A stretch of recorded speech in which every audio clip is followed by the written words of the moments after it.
most of you are going to lose the anointing you were sent to receive. Because what you see in a man of God is money. What you see in a man of God is what they can do for you financially. You have never seen what they can do for you spiritually. Just a connection with them. There is no day I've ever asked Pastor Chris for money. No day. The day I arrived and I sat down with him like this, he said, what do you want me to do for you? That was the first question.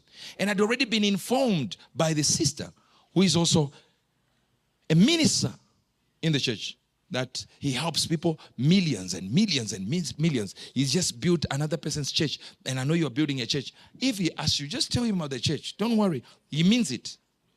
When he said, okay, you're building a church. Yes. I said, yeah, we're actually trying to get one. It was 5 million pounds. Then we said some few things about that church. Then he says, what do you want me to help you with? Money. Immediately, I remembered there is something in him I need more than the money he can give me. I said, if it is possible, call me Uebert, not prophet. He looked at me and said, you are very different.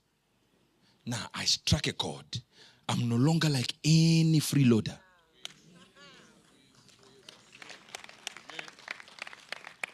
I came out there stronger financially than when I entered. Because the person who had the finances and the anointing had seen a young man who is interested in what God had given him, not the results of what God had given him. I loved him and love him still, but not for the results of what is there.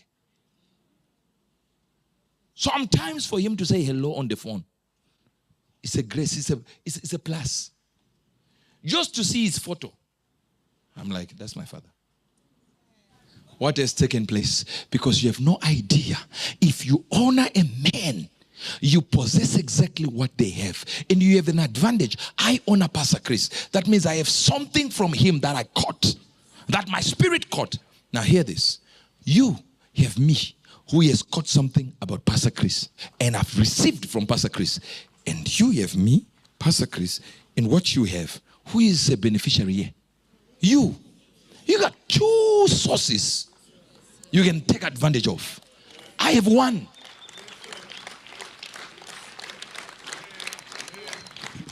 Do you know Pastor Chris, when he answers a phone, just answering a phone of Margaret Idahosa, the wife of his spiritual father, Archbishop Idahosa, who went home to be with the Lord of blessed memory. Listen to me.